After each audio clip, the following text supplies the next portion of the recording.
Hello viewers, TV, mobile, laptop বা desktop যে যেখানে বসে ভিডিওটি দেখার জন্য এইমাত্র ক্লিক করলেন, সবাইকে শুরুতে ধন্যবাদ জানিয়ে শুরু করছি। আমি ফয়সাল শোভন। আজকের প্রসঙ্গ আলিফ লায়লা নিয়ে।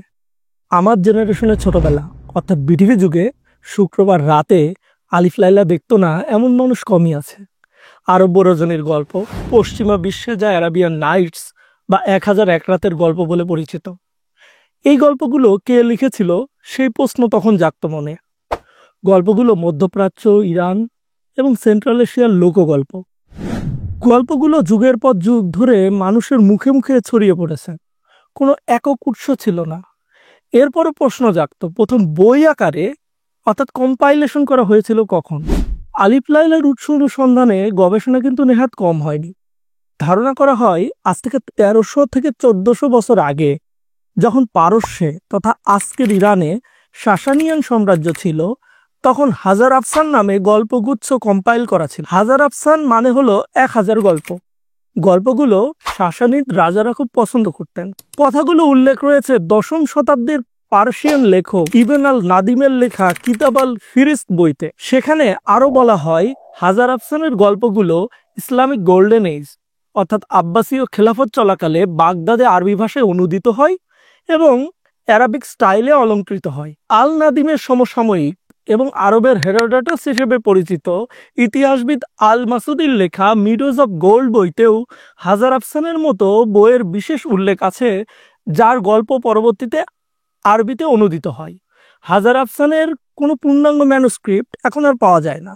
পাওয়া যায় অংশ বিশেষ, আর পাওয়া যায় হাজার বছরের আগের রাইটারদের লেখনির ফাঁকে ফাঁকে। ইতিহাসবিদ ও গবেষকরা এক্সটেন্সিভ রিসার্চ করেছেন হাজার বছরের পুরাতন পার্সিয়ান লিটারেচারের উপরে।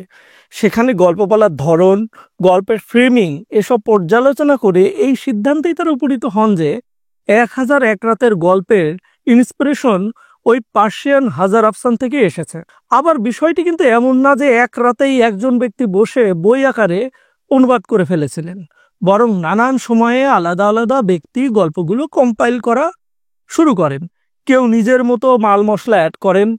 8ম শতাব্দী থেকে শুরু করে 1400 শতাব্দী পর্যন্ত অর্থাৎ প্রায় 600 বছর ধরে এই লোকগল্পগুলো আলাদা আলাদাভাবে কম্পাইল হতে থাকে, পরিবর্তিত হতে থাকে সময়ের সাথে আলাদা আলাদা কালচারের সংস্পর্শে এসে। আলিফ লায়লার সবচেয়ে পুরাতন যে ম্যানুস্ক্রিপ্ট এখনো আছে, সেটা আজ থেকে 600 থেকে 700 বছরের পুরাতন। সেটা সংরক্ষিত আছে ফ্রান্সের প্যারিস এবং ইংল্যান্ডের অক্সফোর্ড লাইব্রেরিতে। আলিফ লায়লাকে পশ্চিমা দুনিয়ার সাথে পরিচিত করিয়েছিলেন ফরাসি ওরিয়েন্টালিস্ট এবং আর্কিওলজিস্ট আন্তন গ্যালো। 1704 সাল থেকে 1717 সালের ভেতরে 12টি ভলিউমে ফরাসি ভাষায় পাবলিশ হয় তার লেখা লেমিলে উন্নুই অর্থাৎ 1001 রাতের গল্প। ইন্টারেস্টিং বিষয় হলো, এই বইতে আলাদিন বা আলী বাবা 40 চোরের মতো কয়েকটি জননন্দিত গল্প অ্যাড করা হয়, যেগুলো অরিজিনাল অ্যারাবিয়ান নাইটসে ছিল না। আন্তন গ্যালো এই গল্প দুটি শুনেছিলেন একজন সিরিয়ান ম্যারোনাইট লেখক ইউসুফ হানা দিয়াদের মুখে। বইয়ের নাম 1001 রাতের গল্প হলেও আন্তন গ্যালোর 12 ভলিউমে মোট গল্প ছিল 59টি। আমরা ভিটিভিতে যে আলিফ লায়লা দেখতাম সেটি ইন্ডিয়ার সাগর পিকচার বানিয়েছিল এবং তাতে 2 সিজনে মোট গল্প ছিল 18টি।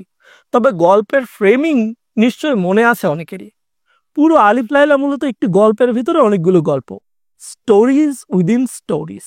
মূল গল্পটি হলো রাজা শাহরিয়ার এবং তার স্ত্রী শেরজাদার। শাহরিয়ার নামটি পার্সিয়ান অরিজিনের, চরিত্রটি যদিও কাল্পনিক। শাহরিয়ারের সাম্রাজ্য ছিল আজকের ইরান, মধ্যপ্রাচ্য এবং সেন্ট্রাল এশিয়ার কিছু জায়গা জুড়ে। শাহরিয়ারের ভাই শাহজামান ছিল সমরকান্দ অর্থাৎ আজকের উজবেকিস্তানের সুলতান। শাহজামান তার স্ত্রীকে হাতে নাতে ধরেছিল চিটিং করতে প্রাসাদের এক রাঁধুনির সঙ্গে। এরপর একইভাবে যখন সে তার ভাই শাহরিয়ারের প্রাসাদে এসে থাকতে শুরু করে, তখন শাহরিয়ারের স্ত্রীকেও চিটিং করতে হাতে নাতে ধরেছিল। শাহজামান তার ভাইকে বুঝিয়েছিল দুনিয়ার সকল নারী খারাপ, বিশ্বাসঘাতক, বেঈমান। যাই হোক, দুই ভাই মিলে এরপর প্রতিদিন নতুন নতুন বিয়ে করত এবং সকালবেলা বউ মেরে ফেলত, অর্থাৎ তারা যাতে চিটিং করার সুযোগই না পায়। তো এভাবে চলতে চলতে একদিন নিজের উজিরের মেয়ে শেহরজাদার দিকে চোখ পড়ে রাজা শাহরিয়ারের।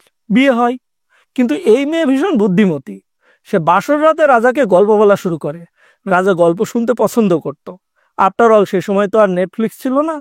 তো গল্প চলতে থাকে, রাত শেষ হয় কিন্তু গল্প শেষ হয় না।